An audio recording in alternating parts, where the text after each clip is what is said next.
time when the coronavirus is wreaking havoc across the globe, the race to find a magic shot to contain the spread of the virus is heating up, with unprecedented resources being marshaled in. In such a scenario, Russia has already registered the first COVID-19 vaccine, but amid much skepticism from across the world. Why? Here's a report.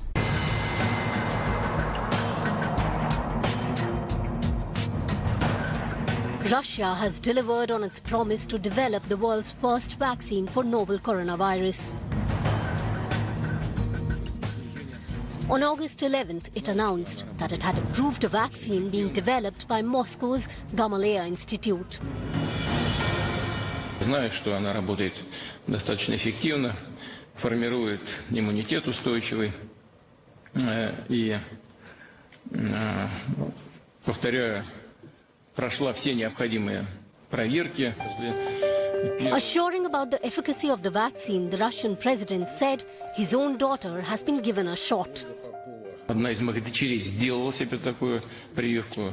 Думаю, что в этом смысле она поучаствовала в эксперименте. После первого укола, после первой прививки температура была у нее 38, на следующий день 37 с небольшим, и все. После второго укола, второй прививки тоже температура немного поднялась, ну и все, сошло потом на нет. Чувствует себя хорошо и титры высокие. The vaccine will begin phase 3 clinical trials involving more than 2,000 people in Russia and a number of Middle Eastern countries and Latin American countries. According to reports, India too has shown interest in becoming part of the phase 3 trials. We expect, tens of thousands of volunteers to be vaccinated within the next months. And then starting from October, it will be used for mass vaccination in Russia, again, on a voluntarily basis. So people outside of clinical trials will have access to the vaccine some in August and some already in massive scale in October. However, soon after its announcement, the vaccine raised eyebrows over its super-fast speed of development. Sputnik 5 has been cleared without phase 3 human trials, and even the phase 1 and phase 2 trials have been rushed, all of it being completed within 2 months. We have to be sure it's safe. तो उसमें देखना पड़ेगा data क्या है कि safety का data strong enough, sample size अच्छा है, लोगों में अच्छा उन्होंने एनालिसिस किया है, और देन इफेक्टिव कितनी है, कितनी एफिकेसी देती है, एफिकेसी कितने दिन लास्ट करती है. Scientists across the globe have been sounding the alarm that the rush to start using the vaccine before phase 3 trials, which normally lasts for months and involves thousands of people, could backfire. Russia will reportedly begin producing the vaccine soon and already has plans for a massive countrywide vaccine drive. If the vaccine works, it is good news for the world. But if later dangerous side effects emerge, it wouldn't be all hunky-dory for Russia. Even as Russia has announced the vaccine, I spoke with a political analyst from RIA Novosti in Moscow, Dmitry Babich, who said that the vaccine is still in trial stage and that for any vaccine to be provided to any country across the world, it would require WHO clearance, this at a time when WHO says that this vaccine is not part of the 9 experiments approved and on their list. Listen in.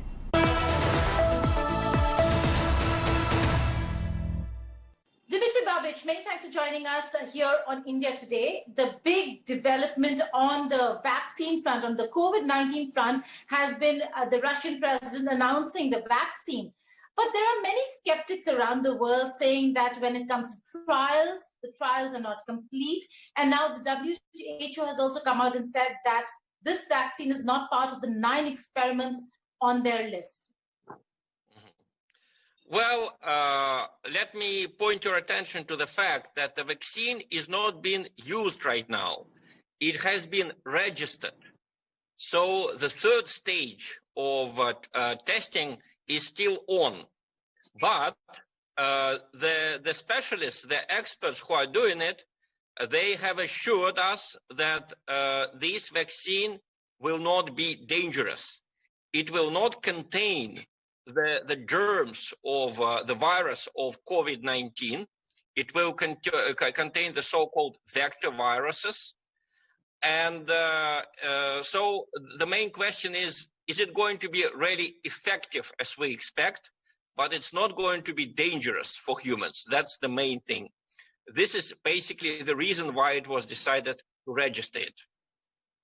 Okay, so it is. So the efficacy is still in question, is what you're saying? Yes, but certainly it is safe. It will not hurt your health if you take it. So this is the main thing. Now we will see how effective will it be. Will it be really 100% effective? This is the remaining question. Some research says the findings of the research organization that has come out with the vaccine says that it will be effective for 2 years. How does one trust that? And is Russia in touch with WHO with regards to the vaccine? Because WHO also has to clear it, right? Well, WHO has to clear it for sales abroad. Inside the country, Russia can use any kind of vaccine, any kind of medicine that we want. But we want it to be international because we can imagine if the so-called big pharma gets involved with that, they will certainly sell this vaccine on a commercial base. And that's going to be expensive, probably unattainable for people from developing countries. So what Russia wants to do is to make this vaccine disposable for people for a modest price. You know, the Russian sovereign fund, the Russian Fund of Direct Investment headed by Kirill Dmitriev, this sovereign fund is, they have a lot of money, and they made it very clear that they were not after money making this vaccine. They were after the result. So right now we already have orders for about 1 billion doses of the vaccine. That was announced by this sovereign fund. And if indeed this vaccine is successful, I see no reason why countries with big populations, why shouldn't they use it? Because it's not dangerous, and most likely it's going to be effective. I can understand why big pharma and a lot of media controlled by the big pharma are negative about this vaccine, because there have been monopolists in a lot of spheres in the last at least 30 years. You know, pharmaceutical monopolism is now stronger than ever. It brings not even billions, but trillions. You say that right now it can be used nationally, but for international usage or for Russia to provide it to others, it requires WHO clearance. Meanwhile, the Sputnik vaccine website has already put out information saying that 20 countries have already put in requests to obtain the Sputnik vaccine, which includes India. What's the kind of conversation that you're hearing on that front? Well, I heard the same figures that you mentioned. 1 billion orders and 20 countries interested, India among them. Well, we are very happy about this interest. I think that the reputation of Russia is at stake here. I think that President Putin would not be making this announcement personally if he had not been sure that this would be effective. And the main thing, people should understand that this vaccine that they are going to take, it's not going to contain the germs, it's not going to contain the virus of COVID-19. They are not risking attracting the disease before the treatment. So the so-called adenovirus is going to be used, which is somewhat different, but which will help us to develop immunity for the disease. I think it's certainly worth a try, and I would urge people not to trust skeptical reactions from the West before we have definitive data from the trial. The trial is going to be international. The testing is going to be international. It's going to take place in several countries. So very soon we are going to have the information about it. Right now, Russia just registered it because it's important to register, and it already sent a kind of a positive signal to the economies of many countries. Dmitry, hoping that the trials are a success, but for now, it needs to be completed for it to reach other parts of the world, even as most countries continue to make the effort in bringing out a COVID-19 vaccine. Many thanks for joining us here on India Today. Thank you. Bye-bye.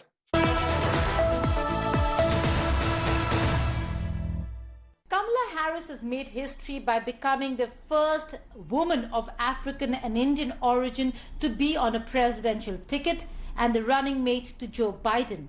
While she's made history, let's take a look at what it means for the Indian community there, but particularly for the Indian administration here. Kamala Harris has been known to criticize the Indian government on various counts and various domestic policies. How will it impact Indo-US ties if Kamala Harris were to become Vice President of the United States of America? Here's a report.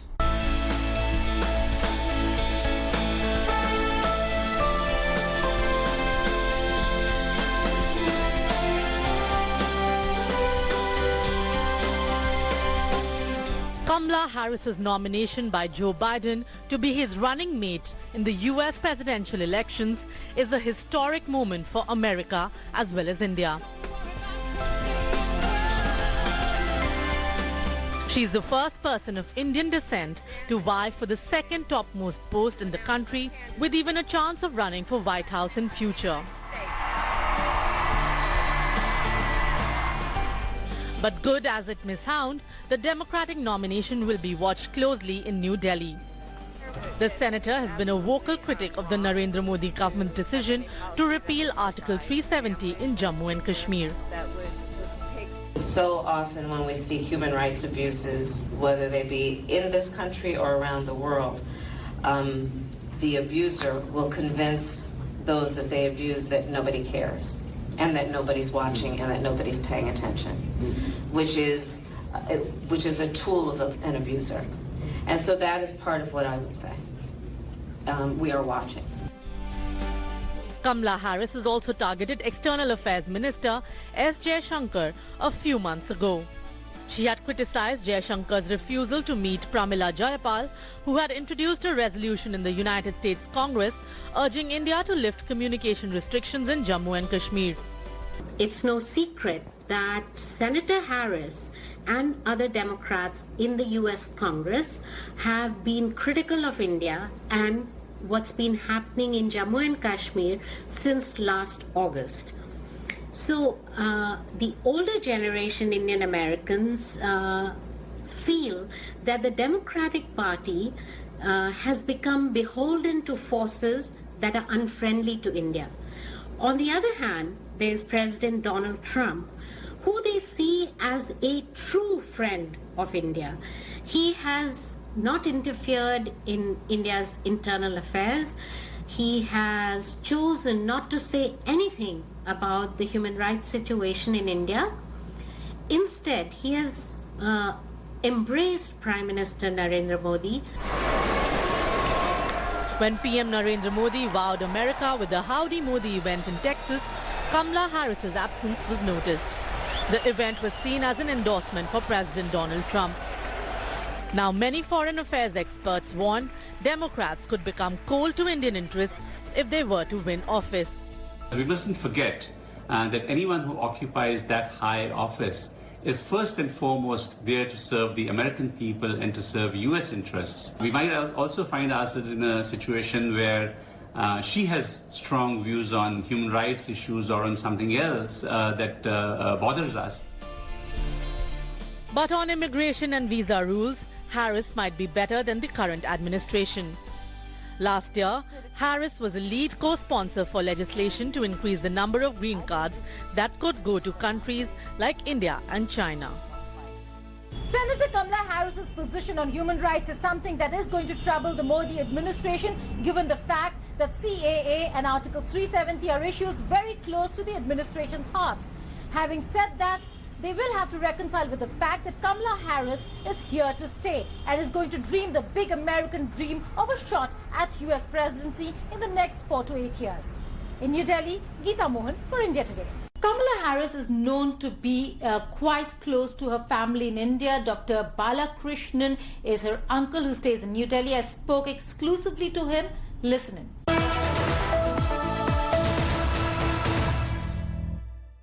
An important decision and announcement made in the United States of America. Kamala Harris now the running mate to Joe Biden. It is also a proud moment for the Indian community in the United States of America. She has family back home.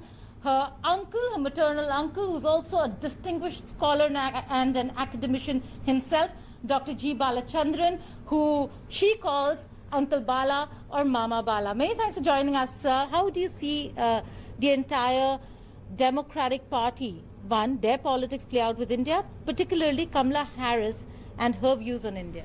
One India-US relations is fortunately today well beyond that of one senator or a president. Okay? The India-US caucus is the biggest caucus in the US Senate.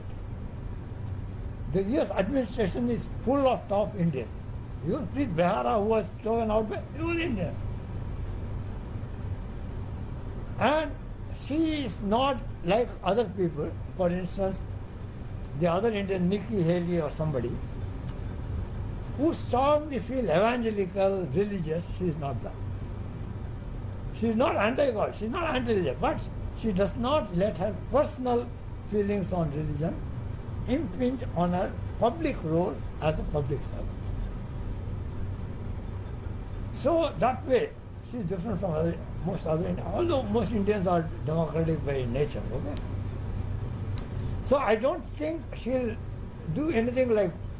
And in any case, there's nothing great needs to be done today, like when Bush did the Indo-US nuclear deal, with which I was quite involved, which was a dramatic shift. There's no need for any dramatic shift. Everything, we have Quad, we have signed everything up. What needs is a small tweak here and there. That she will do. But I'm hoping what they will do, she will also do. Now that somebody asked me, what do you think for India? She has got a strong sense of what I told you, public service, public rights, human being, human rights. Even if she's of Indian extraction, as a vice president or as a senator also, I think she had said something. If she feels there's anything in India which impinges strongly on civil rights of Indian citizens, because of either, like in states happening because of the color or ethnicity like Latinos, if it happens in India, she will speak out loudly and clear. She has been And for India to say why she's an Indian saying something against India, she will say, I don't care what you say, I'm an Indian, but I'm a human being first. This is wrong and I think so. That she will do that. And I hope that it will have a positive influence on India. Should the Modi administration be a little worried about her stand that she already took on Article 370, Kashmir, the riot situation in Delhi? Now, you see,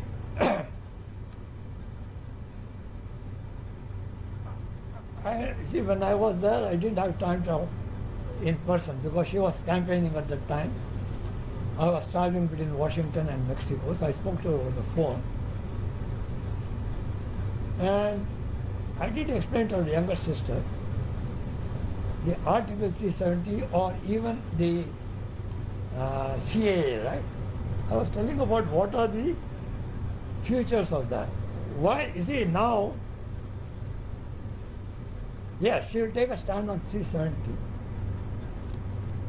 Not because, you see, what India does, she might say, look, that's all right.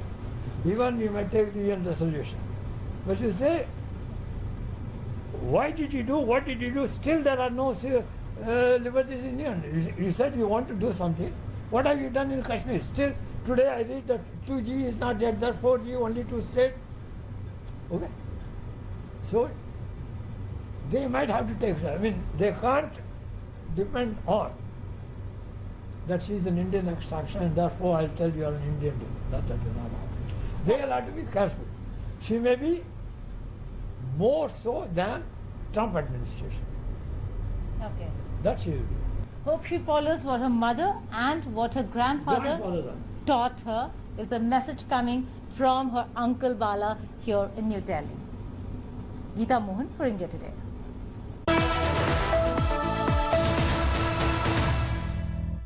Welcome back to World Today. Let's now focus on one of the biggest environmental disasters that took place when a Japanese ship struck a coral reef off the Mauritian coast, causing an oil spill of over 1,000 tons into the Indian Ocean. Now, we've seen disasters in the past. Why is this a huge concern? Let's take a look. It is of great significance because it is not size of the oil spill, rather the area where it happened, which has raised alarms.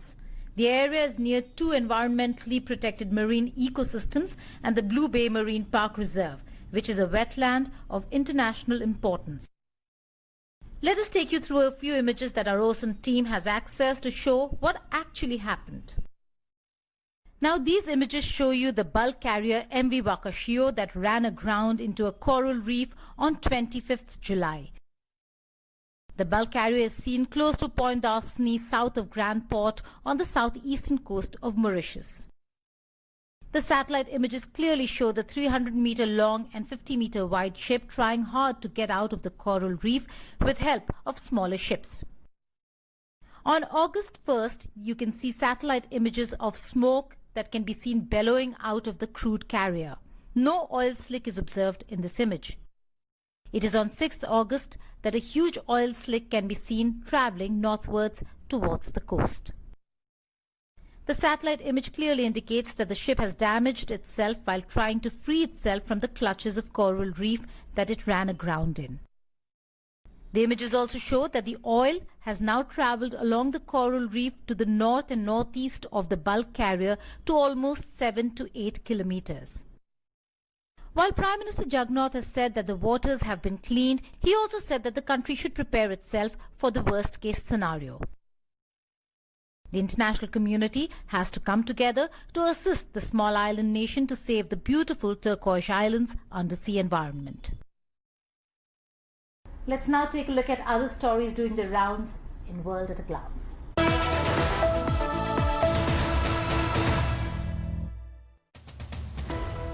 Israel and UAE agreed to normalize relations with an agreement that US President Donald Trump called historic.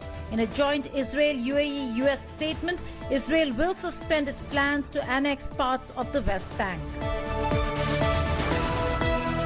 India-Maldives ties have been on the mend ever since the Soli administration took over. On Thursday, India announced a $500 million financial package to support the implementation of Greater Mali connectivity, outdoing China. The French military conducted exercises with Greece off the southern island of Crete. This exercise is seen as French President Emmanuel Macron's action of reinforcing his country's presence in the eastern Mediterranean. The Lebanon parliament has approved sweeping powers to the Lebanese army following the explosion that rocked the capital, Beirut. This empowers the army to curb free speech and freedom of assembly.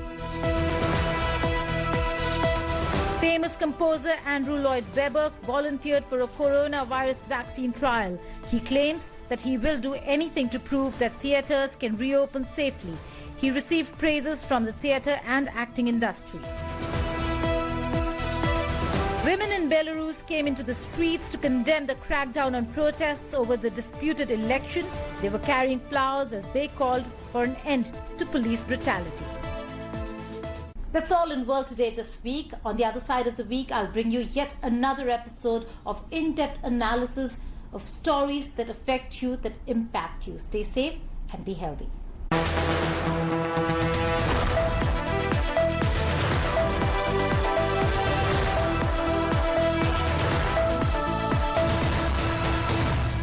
Hi everyone, Preeti Chaudhary here. Hope you like this video. For latest news and analysis, like and subscribe to the India Today YouTube channel. And don't forget to press the bell icon to stay updated. Thank you for watching.